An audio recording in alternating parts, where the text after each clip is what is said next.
comme tous les 18-24 ans et je suis partie en Australie pendant un an.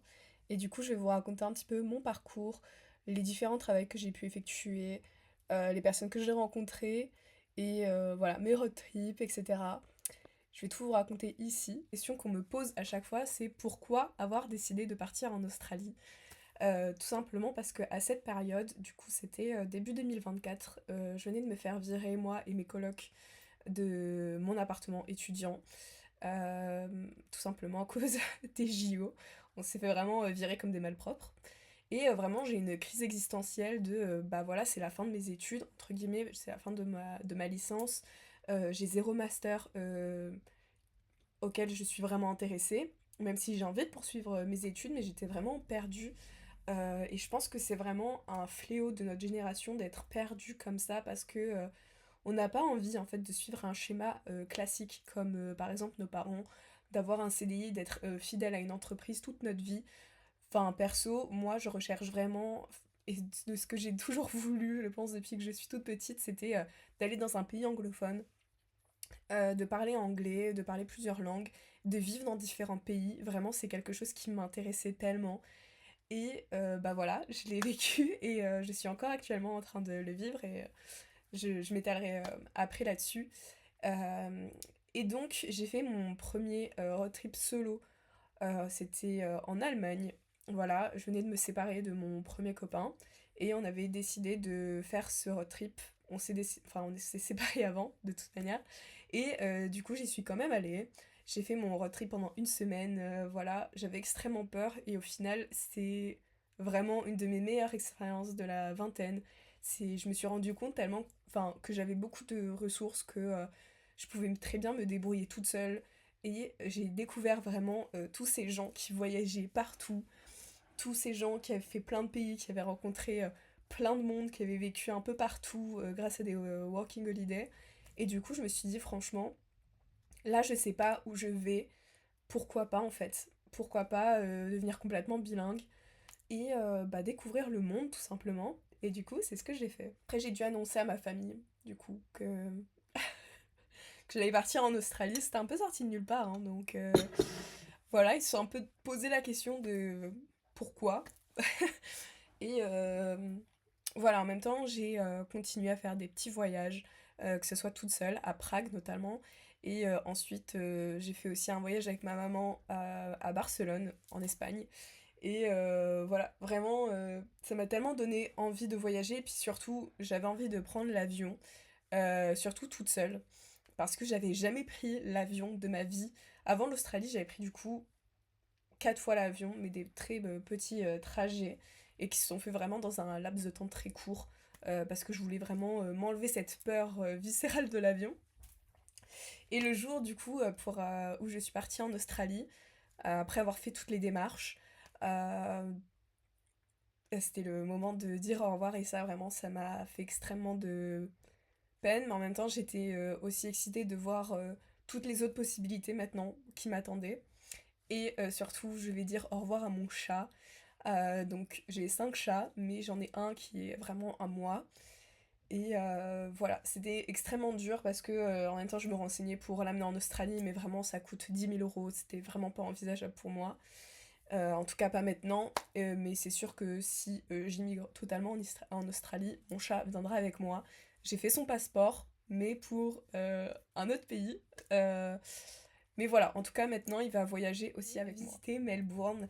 J'ai vécu les 6 premiers mois en Australie, à Melbourne, et vraiment c'est ma ville. Je sais que je vais y retourner, Melbourne. J'ai eu beaucoup d'affection pour Melbourne. Et voilà, que ce soit au niveau de la culture, parce qu'en Australie, il y a vraiment très peu de culture, et moi, bah, c'est mes études. Je voulais absolument trouver un travail dans la culture là-bas ou un stage. Je n'ai pas trouvé, malheureusement. Je suis pas restée assez longtemps de temps dans une seule et même ville. Et voilà, peut-être que j'aurais dû m'y prendre à l'avance. Mais ce n'est pas fini, puisque je pense vraiment y retourner pour mes études. Voilà, que ce soit en stage ou quoi. Mais j'ai vraiment envie de retourner vivre à Melbourne. Pas toute ma vie, mais une partie de ma vie, je pense que je pourrais très bien retourner là-bas. Et vraiment, j'ai rencontré des gens vraiment qui m'ont tellement apporté. Il y a une fille avec qui je m'étais hyper bien entendue dès le début. où vraiment ça a été un mois hyper intense, à savoir que vraiment dans ce genre de voyage, on rencontre des gens, on sait qu'à un moment donné on va plus les voir, et du coup les amitiés sont tellement profondes, vraiment c'est très très beau. Énormément renseigné sur les indigènes d'Australie, tout ce qui est vraiment les musées de Melbourne, je conseille particulièrement euh, le musée chinois de Melbourne. Ça m'a énormément appris, le musée aussi de l'immigration, qui était incroyable. Au début, c'était pas le musée qui m'intéressait le plus, et au final, c'est vraiment un des meilleurs que j'ai fait, de ma vie même, et surtout le musée chinois de Melbourne, que je recommande à 100%. Et du coup, voilà, j'avais de plus en plus envie de faire mes 88 jours. Du coup, des travaux de ferme que de base je n'avais pas envie de faire. En tout cas, je me laissais libre choix là-dessus. Je me suis rien imposé et au final, je ne les ai pas fait pour beaucoup de raisons. Mais on y reviendra ensuite. Euh, et voilà, et j'ai notamment aussi revu un garçon du coup australien que j'avais rencontré à Berlin du coup pendant mon premier road trip, qui m'avait beaucoup marqué on aimait en fait le même auteur qui est Dostoïevski, et du coup on en a énormément parlé. Et il se trouve que ce mec habitait à 10 minutes à pied de là où j'habitais. Voilà, truc de dingue. Bref, au final, avec cette personne, je regarde absolument pas ce qui s'est passé avec lui. On a énormément partagé de choses. Mais voilà, c'est pas aller plus loin que ça. On s'est rendu compte qu'on n'était pas sur la même longueur d'onde pour quelque chose de sérieux. Du coup, vraiment, ça a été plus une amitié qu'autre chose. Euh, et voilà.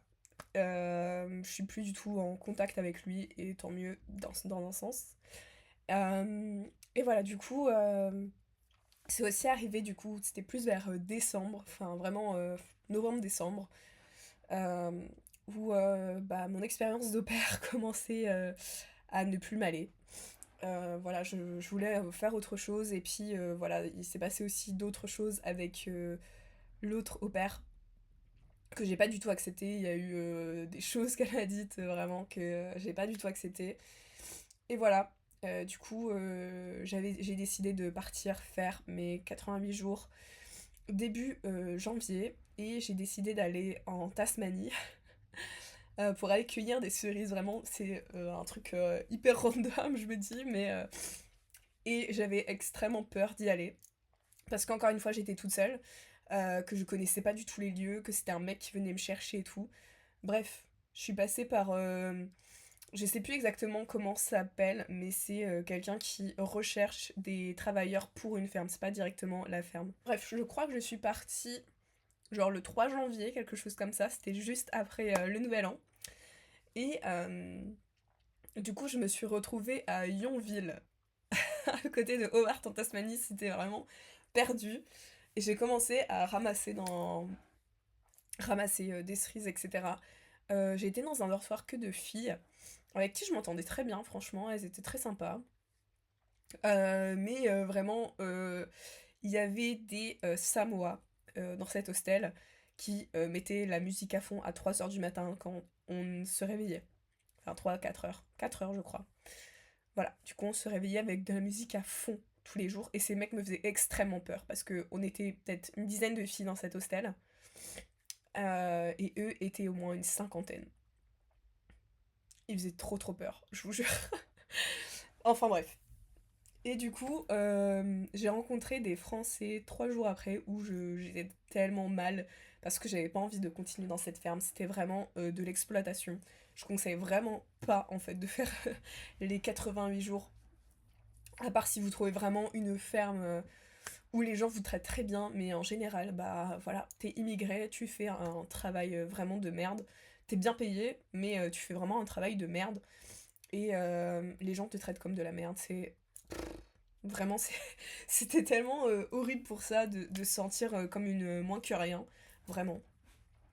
Et du coup, j'ai rencontré des Français qui, en fait, étaient dans la porte juste à côté de la mienne, et qui m'ont dit, mais franchement, nous, on a fait ça, on a tenu 2 jours, c'était horrible, là, on est dans une autre ferme, ils recrutent, tu viens avec nous demain, et on te fait, tu vas travailler avec nous dans un truc trop bien.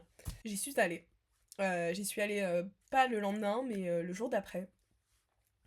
Et voilà, j'ai quitté le mec creepy là, enfin quitté. Euh, Vraiment, ce mec qui cherchait du coup pour les fermes était trop bizarre. Il avait commencé à me suivre dans l'hostel. Il y avait une forêt à côté où j'allais marcher pour lire et tout. Il m'avait suivi. Il était trop bizarre ce mec. Donc vraiment, j'ai fui la situation et je suis partie avec ce groupe de Français. Sachant que j'avais pas de voiture ou quoi, j'ai même pas le permis encore. Donc voilà, j'étais vraiment stressée de changer comme ça. Et au final, ça s'est extrêmement bien passé et c'est une de mes meilleures décisions que j'ai faites en Australie. Et quelques jours après, j'ai aussi rencontré d'autres gens. Vraiment, encore une fois, c'est surtout les fermes, je le conseille d'un autre côté, je le conseille pas. Pour faire ces ITI Days et tout, vraiment, on n'allait pas dans les trucs de merde, foireux comme ça. Mais si vous voulez rencontrer des gens et avoir une vraie expérience du road trip, de la rencontre, tout simplement, c'est vraiment incroyable. J'ai rencontré des gens que j'oublierai vraiment jamais. Des gens qui m'ont fait relativiser sur tellement de choses, qui m'ont appris énormément de choses sur tout. Et voilà, on n'est que des immigrés et du coup, on a tellement de choses à raconter. Vraiment, j'ai des amis dans tous les pays du monde, dans tous les continents. Enfin, pas tous les pays, j'espère, je pense pas. Mais dans tous les continents du monde, je trouve ça incroyable. Euh, voilà, et c'est des gens que je suis sûre, pour certains, que je vais revoir. Donc voilà, ça me fait extrêmement plaisir. Et voilà, du coup j'ai rencontré aussi un autre groupe de personnes qui voulaient se mettre dans la même ferme que moi, et dont mon copain actuel. Voilà, il y avait un groupe aussi d'Italiens avec qui je me suis extrêmement bien entendue, et je vous jure quand j'ai vu du coup ce qui est mon copain actuel maintenant, euh, quand la première fois que je l'ai vu, je me suis dit vraiment, je suis pas là pour ça de base, mais j'ai senti qu'il y avait une connexion, j'ai senti qu'il y avait un truc. Je ne saurais pas comment dire ça, mais voilà, j'ai senti que c'était lui, tout simplement. Et voilà, maintenant on vit une très belle histoire depuis bientôt un an. Et voilà, c'est un truc de fou de rencontrer vraiment la personne de sa vie comme ça. Et voilà, j'espère qu'on racontera ça à nos enfants. Et voilà, c'est incroyable. Et du coup, voilà, j'ai fait ça pendant 3 semaines à peu près, jusqu'à fin février. Et en fait, à partir de milieu février, c'était fini, la saison des cerises était quasiment terminée. Donc il fallait chercher autre chose. Donc j'ai fait les fermes de fraises horribles. Je le conseille pas, c'est vraiment un plan hyper foireux. Vraiment, c'était horrible. J'ai fait ça avec deux de mes potes. Et encore heureux parce que je pense que sinon j'y serais pas allée. Et qu'est-ce que j'ai fait ensuite? Ensuite, je suis partie en Nouvelle-Zélande. Ouais. Je suis partie en Nouvelle-Zélande avec une fille que j'ai rencontrée à Melbourne et avec qui j'ai fait aussi la Great Ocean Road. Donc de Melbourne jusqu'à Adélaïde, on a fait ça en 3 jours. C'était incroyable, vraiment. Cette expérience, j'ai vu des paysages, mais tellement magnifiques, tellement hors du temps. Et voilà, je suis tellement reconnaissante. Et du coup, avec cette fille-là, ça s'est passé extrêmement vite. On s'était rencontrés pour boire un café. Et en fait, on avait tellement de trucs en mode vas-y, moi j'ai envie de faire la Great Ocean Road, j'ai envie d'aller jusqu'à Adélaïde. Elle était en mode mais moi aussi. Je suis meuf, vas-y, on se prévoit ça et puis on le fait dans 3 semaines, 2 semaines. Elle m'a dit ok, du coup on a prévu ça et on l'a fait. Et pareil pour la Nouvelle-Zélande, on avait trop envie de faire la Nouvelle-Zélande. Moi, c'était vraiment un pays que je ne pensais jamais faire de ma vie, même l'Australie en soi, mais la Nouvelle-Zélande, en fait, c'est tellement magnifique que je me suis dit, mais je pourrais jamais aller jusqu'à là-bas. C'était tellement un truc impossible dans ma tête. Et je l'ai fait, j'ai fait toute l'île du Sud avec elle pendant 12 jours, ce qui m'a pris extrêmement toute ma thune. Voilà. Même si on faisait attention, la Nouvelle-Zélande c'est extrêmement cher, l'essence c'est très cher, louer un van, même le moins cher que tu peux trouver, c'est extrêmement cher. Voilà, ça m'a à peu près coûté 1 500 € pour 12 jours, juste pour moi, pas pour ma copine, c'était par personne, voilà. Donc 3 000 € de voyage. Voilà. Extrêmement cher, la Nouvelle-Zélande. Et ensuite, je me suis rendue à Cairns. Je ne conseille pas cette ville. Je n'ai pas aimé Cairns. Vraiment, il faisait extrêmement chaud. Déjà, ça me mettait trop mal. Les gens aussi étaient... c'est très ambiance lycée. Je ne sais pas comment dire ça de plus, mais c'est des gens qui sont très jeunes aussi qui viennent là-bas, juste pour s'amuser et tout. Voilà, et puis ça m'a fait énormément de peine aussi de voir beaucoup d'Australiens, de natifs australiens, qui restent comme ça dans les rues, qui sont complètement voilà, bousillés par tout ce que le gouvernement a fait. Vraiment, ça m'a fait extrêmement de la peine. Et je voulais continuer mes 88 Days là-bas. Et vraiment, je n'ai pas réussi. J'ai fait ça avec un pote que je me suis fait là-bas, enfin même 2 amis. Euh, on n'a pas réussi, et même si on y allait matin, midi, soir, on postulait, j'avais de l'expérience. Et même ces personnes-là avec l'expérience, j'ai pu trouver juste un truc pas déclaré, enfin même 2 choses pas déclarées. Voilà, en une semaine, mais vraiment juste aider comme ça, payer à la va-vite, et puis c'est tout. Euh, donc vraiment, ça ne m'a pas aidé. J'étais loin du coup de mon copain. Bon, c'était pas encore officiel à ce moment-là, mais voilà, ça me faisait déjà beaucoup de peine. Et j'avais vraiment pas envie de rester à Cairns. Du coup, je me suis dit, soit je rentre à Melbourne, soit j'essaie encore une fois de faire mes 88 Days en Tasmanie. Et je verrai bien. Si ça prend, ça prend. Si ça prend pas, je ne force pas. Donc du coup, je suis retournée à Hobart avec 2 de ses amis que j'ai rencontrés à Cairns, qui sont venus avec moi. J'ai revu du coup mon copain. On est resté sur Hobart pendant quelques jours. Et on a trouvé du coup un plan ferme qui était tout au nord de la Tasmanie, dans un petit truc perdu vraiment, plan ferme pour ramasser des patates, qui était vraiment le pire job que j'ai fait là-bas, et c'était encore pire que les fraises, et les fraises c'est déjà un sacré level. Mais vraiment, les pommes de terre, c'était... Je pensais vraiment jamais faire ça de ma vie. Et voilà, je suis rentrée, en fait, la boss était une folle. Quand je vous dis une folle, bon voilà, elle avait certains problèmes d'addiction très sévères. Elle buvait aussi 20 Monsters par jour. Et du coup, vraiment, elle te faisait ça. Et pendant 10 heures, tu devais trier des patates dans un vieux tracteur. Elle te foutait des pierres comme as sur toi, sur tes jambes. Vraiment, elle n'avait rien à faire. Donc voilà, on s'est fait virer au bout du premier jour avec ma pote, avec une de mes potes. Et vraiment, ça m'a conforté dans le fait de ne pas faire ces 88 jours. Enfin, en tout cas, que c'était pas pour moi et que j'avais pas envie de faire ça et de me forcer. Et donc, je suis retournée encore une fois à Hobart avec mon copain. Et on a vécu là-bas pendant un mois.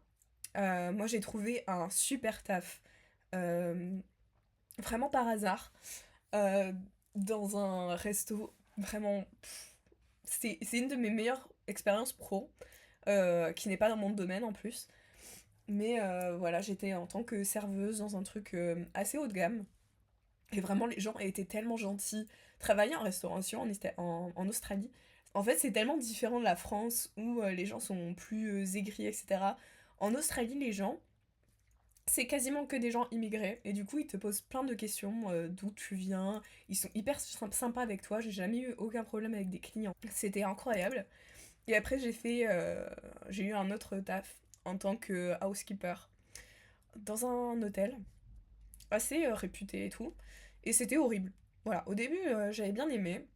Et je me disais, franchement, j'écoute mon petit podcast, je suis en train de nettoyer et c'est bien. Sauf que je suis tombée avec un mec hyper complexé. Je sais pas ce qui lui est arrivé, mais vraiment, il me traitait comme de la merde. Et surtout, il s'est énervé parce que je ne comprenais pas son anglais, parce que du coup, il est indien. Et un indien qui parle anglais, je peux vous dire que c'est très compliqué. Quand ils ont très fort l'accent, je n'ai rien compris. Et du coup, des fois, il pétait un cap sur moi, juste parce que je lui demandais de répéter, parce que j'avais pas compris en fait. Et du coup, il me prenait pour une débile en fait, et des fois, il me claquait comme ça des doigts pour que je puisse venir et tout. Voilà, un fou. Et quand j'en ai parlé au manager, il m'a dit que c'était pas son problème. Donc j'ai rendu les clés, je suis partie. Ensuite, mon copain est rentré en Italie. Voilà, ça m'a fait énormément de peine. C'était très dur de le voir partir. Et du coup, je me suis dit, enfin, moi, je commençais déjà aussi à avoir envie de rentrer, de revoir ma famille, de revoir mon copain. Et du coup, je me suis dit, ok, là, je taffe à fond. Et je vais repartir à Melbourne, vraiment ma ville de rêve, que j'ai adorée. Et voilà, j'ai continué à travailler un petit peu à Hobart. J'ai encore fait une fois des road trips, tout ça, j'ai rencontré encore une fois des gens. Parce que j'ai changé d'hostel plusieurs fois. Et voilà, je suis allée à Melbourne. Et vraiment, au début, j'avais du mal à trouver un taf. Et du coup, je me demandais si c'était vraiment la bonne opportunité, le bon moment pour y aller. Mais vraiment, c'était le bon moment. Pareil, j'ai rencontré des gens de fous. Melbourne, au niveau du travail, c'est beaucoup plus compétitif, donc c'est beaucoup plus compliqué d'avoir un taf en basse saison. Voilà, j'ai quand même trouvé un taf au bout d'un moment quand même. Et c'était vraiment du 7 jours sur 7 dans un petit café. Voilà, c'était une copine qui m'avait trouvé ça. Et franchement, je la remercie parce que c'était pas facile, vraiment. C'était des grosses journées, je faisais 10 heures à peu près par jour. C'était vraiment beaucoup. Mais voilà, je me suis dit franchement pour mes 3 dernières semaines ou 2 dernières semaines en Australie, ça va me faire de la thune. Et donc j'ai fait ça. Et voilà, encore une fois, c'était trop bien. J'ai rencontré des copines, beaucoup de copines italiennes, du coup je me suis faite parce que il y a énormément d'Italiens en Australie. Donc à partir du moment où je me suis dit que j'avais envie de retourner chez moi, j'ai pris mes billets, j'ai prévenu que ma sœur pour qu'elle puisse venir me chercher euh, et être un peu complice de ça. Et du coup, je voulais revenir pour l'anniversaire de ma mère qui est en juin. Et voilà, du coup, je suis rentrée pour souhaiter l'anniversaire de ma mère. Elle était extrêmement contente et vraiment, c'était beaucoup d'émotions. Et même là, quand je suis rentrée sur l'île, j'ai appelé une de mes meilleures copines. Et voilà, avec sa sœur, on avait fait en sorte qu'on se croise et c'était vraiment incroyable. Et du coup, j'ai revu ma famille et j'ai revu aussi mon copain qui est venu à Paris. On a passé quelques jours à Paris qui étaient vraiment incroyables. Et ensuite, je suis partie aussi vivre en Italie. Voilà. Je suis partie le rejoindre en Italie, travailler avec lui. Et voilà, j'ai aussi vu le master de mes rêves. Et donc du coup, je vais aussi reprendre mes études. Voilà, donc au final, l'Australie, ça m'a quand même ouvert pas mal de portes. Et surtout, je suis devenue du coup totalement bilingue en anglais. J'ai fait des tests parce que j'en ai besoin pour mes études. Euh, et voilà, maintenant aussi, j'apprends l'italien. Du coup, je parle 3 langues. Je suis pas bilingue en italien, mais je comprends 90%. Et je parle un petit peu. Voilà, il y a encore un peu de travail, mais voilà. Et je retourne bientôt, voilà, là-bas. Et pour mes études et pour aussi continuer à travailler un petit peu là-bas. Et voilà, franchement, c'était une année de folie et je conseille vraiment à tout le monde, si vous avez un peu envie de le faire, de vous lancer. Donc voilà, n'hésitez pas si vous avez des questions, je pourrais y répondre, je pourrais refaire plusieurs vidéos détaillées. Et voilà, je vous laisse avec un clip vidéo que j'ai fait de plein de mes souvenirs en Australie, en Nouvelle-Zélande. Et voilà, merci de m'avoir regardé.